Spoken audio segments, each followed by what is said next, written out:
What's up, everybody? My name is Key Air, and you are watching the important things that really matter. Today, we're going to be talking about encouragement for young black men. Encouragement for young black men. So, before I get into it, would you please like, would you please share, would you please subscribe, would you please hit the notification button, and we're going to get into it. Now, I put together, this is going to be a new series called Encouragement for Young Black Men. And I'm going to tell you a little bit about myself and what I did to become successful throughout the years, and so that you know that you can do it, because I'm no smarter than you. I'm no smarter than you.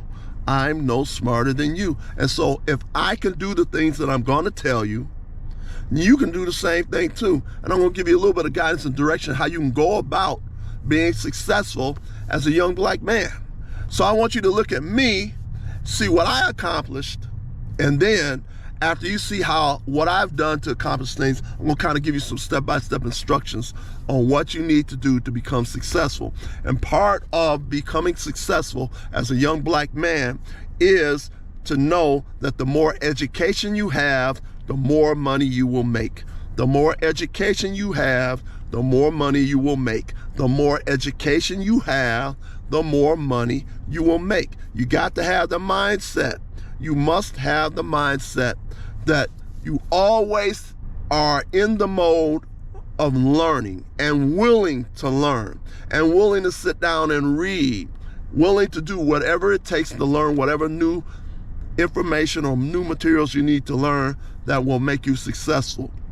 And this is one of the main things you're going to hear as I'm speaking. You're going to hear me going back to school for this, or going back to school for that, or learning this, or learning that. You got to have the mindset that your mind is like a sponge, and you are to learn as much as you can about those things that are going to help you to be successful. You must discipline yourself to sit down and study and read. To be successful, you will many times have to take many hours of studying, many hours of learning. Look at the fact that you may have graduated or almost about to graduate from high school. It took years and years, 12 years to graduate from high school. Or if you're in high school right now, you're almost at the end. Don't give up. Don't drop out. Stay in school. You're almost there. If you're in the 10th grade, you only got 2 more years to go. Stay in school, graduate, all right? But you got to have the mindset, if you want to be successful, you got to have the mindset to always be willing to learn something, all right? So I'm going to tell you a little bit about my background and let you know that you can do the same thing that I did. And then on videos after this, I'm going to kind of tell you kind of step-by-step instructions of how I did the things that I did. And a lot of those things that I did entails staying away from people who's not doing anything with their life. Staying away from people that's their priority is screwing around with this woman, screwing around with that woman, screwing around with the other one. Stay away from people like that. Stay away from people that want to get high all the time, want to party all the time. Don't get me wrong, you're going to do a little bit of partying, okay? But don't allow no one else to pull you into that crowd to where you never get out of partying and chasing women. It's a waste of time and a waste of money and a waste of effort. Now, as I stated before, my name is Key Air, and in my lifetime, these are some of the things that I've done. I graduated from high school, all right? That was a big accomplishment. That's 12 years up under my belt, all right? You can do the same thing too. I went to a Big Ten university. I graduated with my Bachelor of Science degree, okay? I graduated from the Big Ten University. Then from there, I got into a management training program with the major Fortune 500 company. I was in the management training program and got trained so much. It was kind of like a 2-year program where I went around to different plants all over the United States to learn about their operations. I went to assembly plants, I went to stamping plants, I went to casting plants, I went to foundries, I went to transmission plants, I went to stamping plants, I went to manufacturing facilities for engineers. I went to at least 2 of those and spent time at each one of these different plants to learn how manufacturing goes and how all these different plants fit together to be able to make a car or be able to make a truck, okay? Did all those things, made it through that program, and then from there, I went on to be a supervisor in the engine assembly plant. And as I was a supervisor in engineer assembly plant, I had anywhere from 20 people to 50 people that reported directly to me. They reported directly to me, and some of the people were old enough to be my grandparents, okay? But they reported to me. I was their boss, okay? So I was a supervisor. I learned how to manage. I learned leadership skills by being a supervisor. I learned all these different things being a supervisor.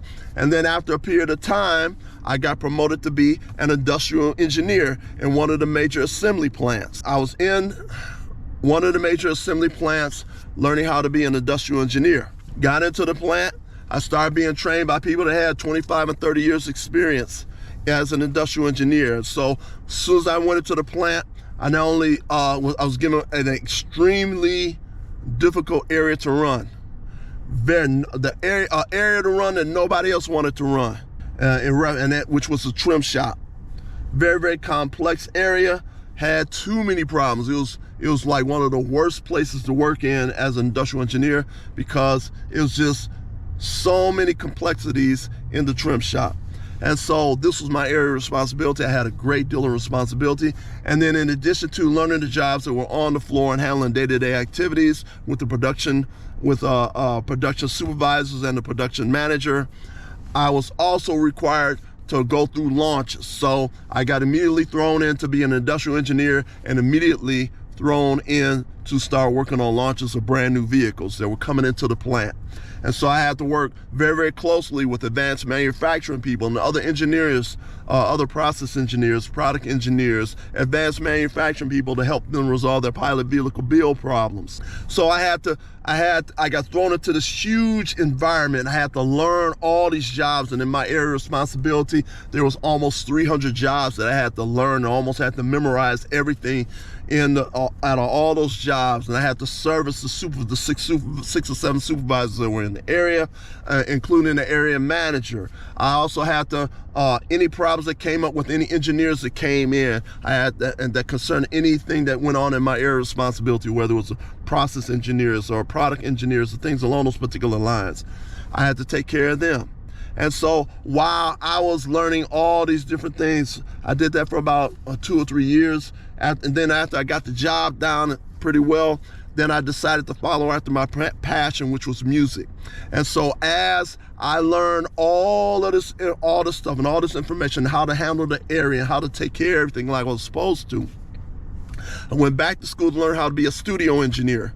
Went back to school to learn how to be a studio engineer. So I got into that program. That's while I'm an auto engineer at the same time. I'm an automotive engineer, and I'm going back to school to learn how to be a studio engineer so I know how to be able to handle analog equipment and digital equipment, which is what I did. And from there, after I got through the program, which took about a year and a half to get through the program, which as you can see, I've learned more and more things. At that particular point in time, I started developing my own business, started working on my own CDs, learned how to be a music composer, how to be a songwriter, how to be a poet, how to perform. I learned all these new skills. And so I started getting my business together and started booking myself different gigs and things along those particular lines. I had the opportunity to open up for Dr. Bill Cosby, The Last Poets, R&B artist Dwele. I performed for former Michigan Governor Jennifer Granholm.